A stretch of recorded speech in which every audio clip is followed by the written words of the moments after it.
कहते हैं ना कि जब धूप और बारिश एक साथ होती है तो उस दिन लोमड़ी की शादी होती है। ये कहानी भी इसी पे आधारित है।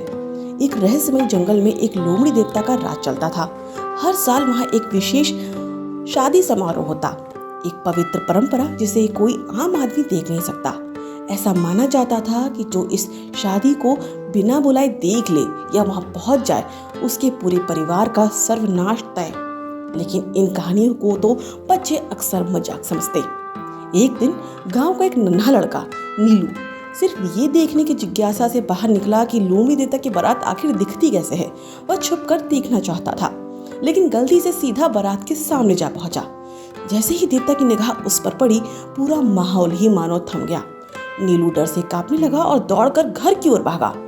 घर पहुंचते ही उसने देखा कि उसकी माँ पहले से ही दरवाजे पे खड़ी थी, बहुत ही गंभीर और गुस्से में।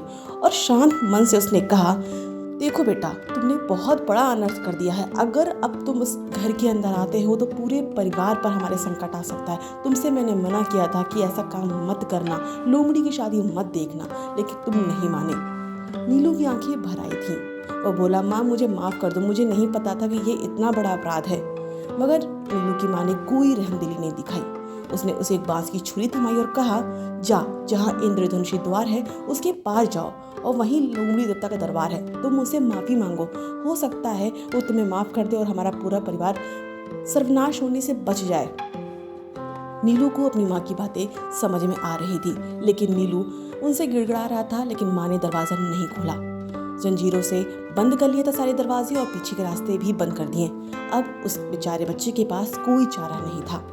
नीलू ने ठान लिया, अगर मेरी वजह से संकट आया है तो मैं ही इससे निपटूंगा।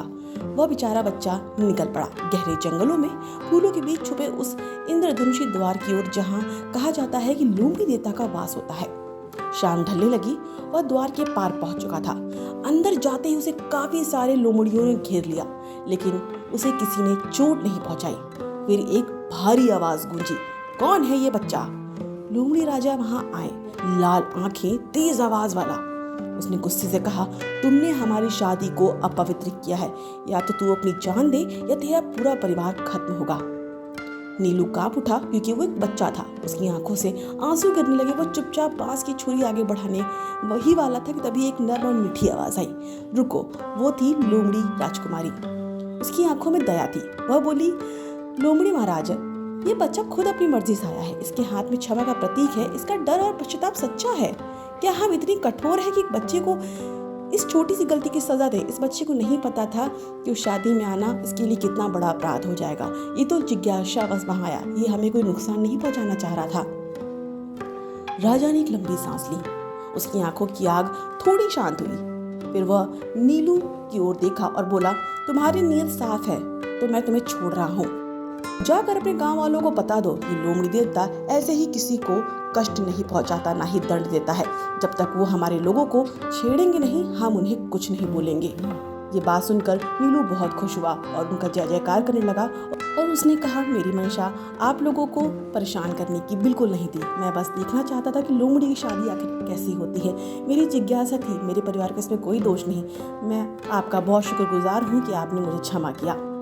नीलू की बातें राजा लोमड़ी और रानी लोमड़ी को बहुत पसंद आई। उन्होंने मुस्कुराया और अपनी प्रजा से कहा कि जाओ, इसे ससम्मान जंगल के बाहर छोड़ के आओ। इस तरह नीलू की जान बच गई और उसके परिवार की भी। अंत में हमें इस कहानी से यही सीख मिलती है कि डर से नहीं, हमेशा दिल से क्षमा मांगनी चाहिए, क्योंकि कभी कभी सच्चा पश्चाताप भी हमारी जान बचा लेता है।